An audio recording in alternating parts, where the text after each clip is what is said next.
মহাকাশ বিজ্ঞানের ইতিহাস যেমন রোমাঞ্চকর, তেমনি মঙ্গলের বুকে টিকে থাকার লড়াইটাও চরম আকর্ষণের। লাল গ্রহের প্রতিকূল পরিবেশে বহু রোভার চিরতরে হারিয়ে গেলেও অকেজো হয়ে যাওয়ার আগে তারা পৃথিবীতে পাঠায় ইতিহাসের সেরা কিছু বৈজ্ঞানিক রহস্যের সমাধান। বর্তমান যুগে এই মহাকাশ গবেষণা পরাশক্তি রাষ্ট্রগুলোর প্রযুক্তিগত ক্ষমতা প্রদর্শনের এক মহাযুদ্ধে পরিণত হয়েছে।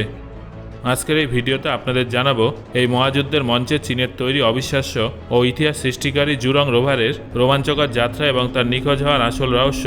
তাই ভিডিওটা শেষ পর্যন্ত অবশ্যই দেখুন। 2022 সালের কথা। মঙ্গলের তাপমাত্রা তখন প্রায় -80°C নেমে গিয়েছিল এবং একটা লাল ধুলোর ঝড় ধীরে ধীরে পুরো উপত্যকাকে গ্রাস করে ফেলছিল। এই প্রতিকূল পরিস্থিতির মধ্যেই লক্ষ লক্ষ কিলোমিটার দূরে পৃথিবীর বুকে চীনের বিজ্ঞানীদের কম্পিউটার স্ক্রিনের সামনে এক অদ্ভুত নীরবতা নেমে আসে।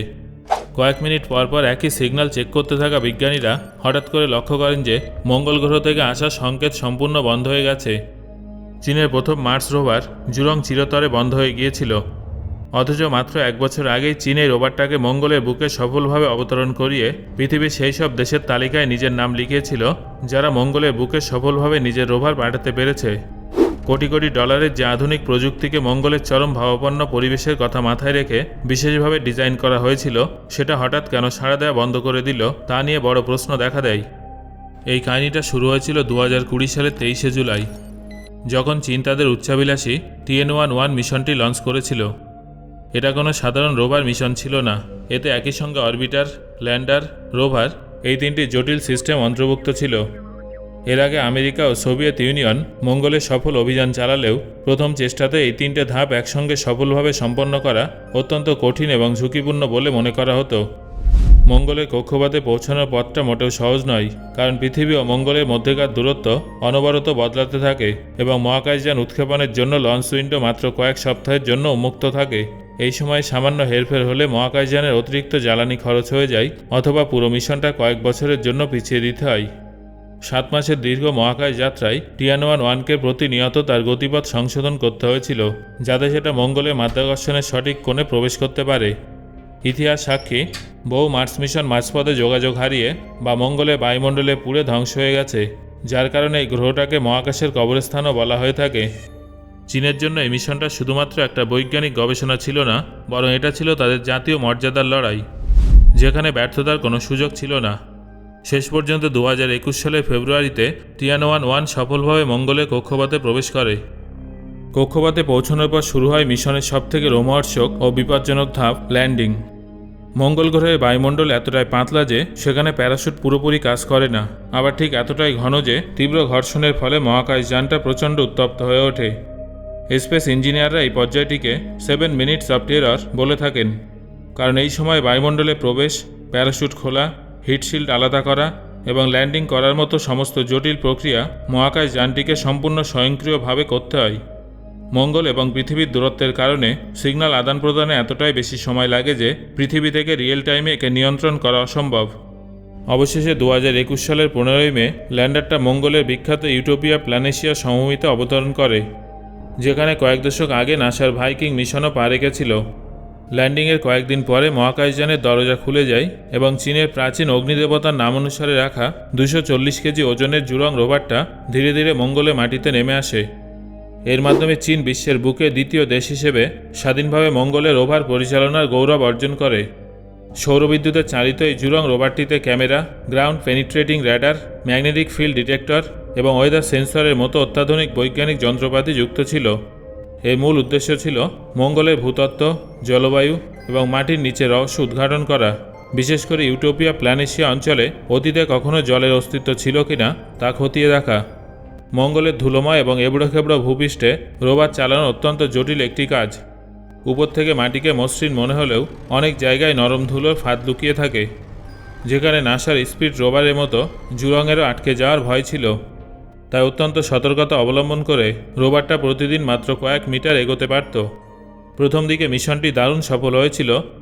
জুরং মঙ্গলের দিগন্তজোড়া লাল ভূখণ্ড ও পাথরের চমৎকার প্যানোরামিক ছবি পাঠানোর পাশাপাশি আবহাওয়া ও মাটির উপাদানের মূল্যবান তথ্য সংগ্রহ করেছিল। তবে সবথেকে বড় আকর্ষণীয় সাফল্য ছিল সাবসারফেস র্যাডার ডেটা সংগ্রহ করা। যা মঙ্গলের মাটির নিচে লুকিয়ে থাকা বিভিন্ন স্তরের ভূতাত্ত্বিক গঠনের সন্ধান দিয়েছিল, যার সাহায্যে বিজ্ঞানী ও গবেষকরা মঙ্গল গ্রহের অতীতের ভূতাত্ত্বিক কার্যকলাপ এবং সেখানে জল বা বরফের অস্তিত্বের সংকট খুঁজে পেয়েছেন। তবে মঙ্গলের বুকে সবথেকে বড় হুমকি তীব্র ঠান্ডা বা প্রতিকূল আবহাওয়া নয়, আসল সমস্যা হলো সেখানকার ধূলিকণা। মঙ্গলের ধূলিকণা অত্যন্ত সূক্ষ্ম এবং এটা পৃষ্ঠে খুব সহজে আটকে যায়। সৌরবিদ্যুৎ চালিত রোভারগুলোর জন্য এটা একটা বিশাল বড় সমস্যা, কারণ ধুলো যদি সোলার প্যানেলগুলোকে ঢেকে ফেলে তাহলে বিদ্যুৎ উৎপাদন দ্রুত কমে যায়। এমনকি নাসার অপরচুনিটি রোভারও একটা বিশাল ধুলোঝড়ের পর নষ্ট হয়ে গিয়েছিল। সেই জন্য জুরং রোভারের সোলার প্যানেলগুলো বিশেষভাবে ডিজাইন করা হয়েছিল যাতে ধুলো কম জমে। কিন্তু মঙ্গলের পরিবেশ আগে থেকে অনুমান করা সম্ভব নয়। সেখানে হঠাৎ করে ছোট ছোট স্থানীয় ধুলোঝড় তৈরি হতে পারে এবং মাসের পর মাস ধূলিকণা বায়ুমণ্ডলে ভেসে থাকতে পারে। 2022 সালের মে মাসে মঙ্গলের উত্তর গোলার্ধে শীতকাল শুরু হওয়ার কারণে সূর্যের আলো কমে যায় এবং ঠান্ডা প্রচণ্ড বেড়ে যায়। চায়না স্পেস এজেন্সি ঘোষণা করে যে জুরং রোভারটা শীতকালীন পরিস্থিতি এবং ধুলোঝড়ের কারণে রোভারটা সাময়িক বন্ধ থাকবে। অনেক মার্স রোভারই এমন চরম পরিস্থিতিতে লো পাওয়ার মোডে চলে যায় এবং পরবর্তীতে সূর্যের আলো বাড়লে আবার সক্রিয় হয়ে ওঠে। কিন্তু সমস্যা তখন শুরু হলো যখন রোভারটি জেগে ওঠার নির্ধারিত সময় পেরিয়ে যাওয়ার পরেও সেটা পৃথিবীতে কোনো সিগন্যাল পাঠালো না। পৃথিবীর বিজ্ঞানীরা একটানা যোগাযোগ স্থাপনের চেষ্টা করতে থাকেন এবং অরবিটারে রিলে সিগন্যাল পাঠায়, কিন্তু কোনো সাড়া আসেনি। ধীরে ধীরে জল্পনা বাড়তে থাকে রোভারের সোলার প্যানেল কি পুরোপুরি ধুলোয় ঢেকে গেছে, নাকি তীব্র ঠান্ডায় এর ইলেকট্রনিক্স পার্টসগুলো নষ্ট হয়ে গেছে। মঙ্গলের রাতের তাপমাত্রা এতটাই নিচে নেমে যায় যে মেটালের জিনিসগুলো সংকুচিত হতে শুরু করে এবং রেডিয়েশন ইলেকট্রিক সার্কিট ড্যামেজ করে দেয়। এছাড়া মুভিং পার্টসের ভেতরে ধুলো ঢুকে যাওয়ার মতো সমস্যা তো আছেই, যা সেখানে মেরামত করা কার্যত অসম্ভব। গবেষকরা অরবিটাল ইমেজ বিশ্লেষণ করে দেখতে পান যে রোভারের চারপাশে ধুলোর পরিমাণ অনেকটাই বেশি ছিল। সোলার প্যানেলে ধুলোর মোটা আস্তরণ জমে যাওয়ায় রোভারটি পর্যাপ্ত পাওয়ার জেনারেট করতে পারেনি, ফলে অনবোর্ড হিটার বন্ধ হয়ে যায়। মঙ্গলের হাড়কাঁপানো রাতে হিটার অত্যন্ত জরুরি, কারণ এগুলো ছাড়া ব্যাটারি এবং ইলেকট্রনিক্স স্থায়ীভাবে ক্ষতিগ্রস্ত হয়। 2023 সাল পর্যন্ত চীনা কর্তৃপক্ষ অফিসিয়ালি রোভারটিকে মৃত ঘোষণা না করলেও দীর্ঘ নিরাপত্তা এটা পরিষ্কার করে দেয় যে এই মিশনটি সফলভাবে শেষ হয়ে গেছে।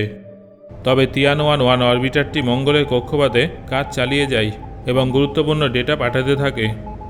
জুরংয়ের কাহিনী শুধুমাত্র একটা রোভারের ব্যর্থতা নয়, এটা মঙ্গল অভিযানের কঠোর বাস্তবতাকে তুলে ধরে। পৃথিবী থেকে কোটি কোটি কিলোমিটার দূরে অবস্থিত জটিল মেশিনগুলোকে বছরের পর বছর বাঁচিয়ে রাখা এক বিশাল চ্যালেঞ্জ, কারণ সেখানে কোনো টেকনিশিয়ান নেই।